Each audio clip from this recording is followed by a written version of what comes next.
যত নির্বাচন হয়েছিল কেয়ারটেকার সরকারের অধীনে নির্বাচনগুলো তুলনামূলকভাবে প্রশ্নবিদ্ধ হয়েছিল।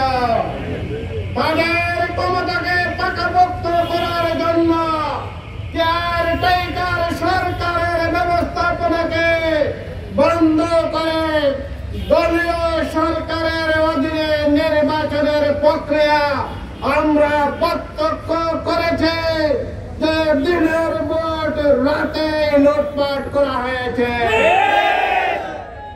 ভোটারবিহীন নির্বাচনের সংস্কৃতি বাংলাদেশে লালন করা হয়েছিল। বিনা ভোটে 153 জন সংসদ সদস্য নির্বাচিত হয়েছিল। আমি এবং দামে এই পাঠানো নির্বাচন জনগণ প্রত্যক্ষ করেছে। সংগ্রামী ভাই এবং বন্ধুগণ, আমরা স্পষ্ট ভাষায় বলে দিতে চাই, শেখ মুজিবুর রহমান সাহেব বাংলাদেশে যেভাবে বাকশাল কায়েমের মাধ্যমে ক্ষমতাকে আজীবনের জন্য পাকাপোক্ত করতে চেয়েছিলেন, জনগণের জনবিস্ফোরণে তার সেই স্বাদ আহ্লাদ মাটির সাথে পর্যবসিত হয়েছিল। সকল রাজনৈতিক দলের তৎপরতাকে বন্ধ করে একদলীয় শাসনের দিকে ফ্যাসিস্ট আওয়ামী সরকার যাত্রা শুরু করেছিল। এমন কোন নিপীড়ন নির্যাতন তারা জনগণের বিরুদ্ধে অবশিষ্ট রেখে সকল জুলুম নির্যাতন নিপীড়ন করে দেশ এবং জাতিকে স্তব্ধ করে এক দলীয় বাকশালের দিকে পা বাড়িয়েছিল। কিন্তু বিগত 24 সালের 5 আগস্টের জুলাই বিপ্লবের মাধ্যমে এই ফ্যাসিস্ট আওয়ামী সরকার তার স্বপ্ন সাধকে এদেশের জনগণ মাটির সাথে মিশিয়ে দিয়েছে।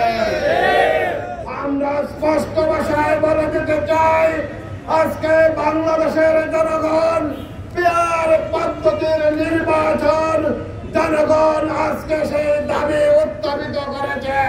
সেই নির্বাচনের মাধ্যমে জনপ্রতিনিধি নির্বাচিত হলে আর কালো টাকার বাহাদুরি থাকবে না। গায়করা সংসদে গিয়ে গান বাজনার আসরে রূপান্তরিত করবে না। যারা দেশ জনগণের জন্য যোগ্য তারাই আইন প্রয়োগা হিসেবে সংসদে প্রতিনিধিত্ব করবেন। এজন্য আমরা অবিলম্বে এই পিয়ার পদ্ধতি সহ স্থায়ী নির্বাচন পদ্ধতি প্রবর্তনের জন্য অন্তর্বর্তী সরকারের কাছে জোর দাবি জানাচ্ছি। ভাই এবং বন্ধুগণ, আমরা দেখতে পাচ্ছি বাংলাদেশে বিচারের নামে বিচারহীনতার সংস্কৃতি দীর্ঘদিন থেকে লালন করা হচ্ছে।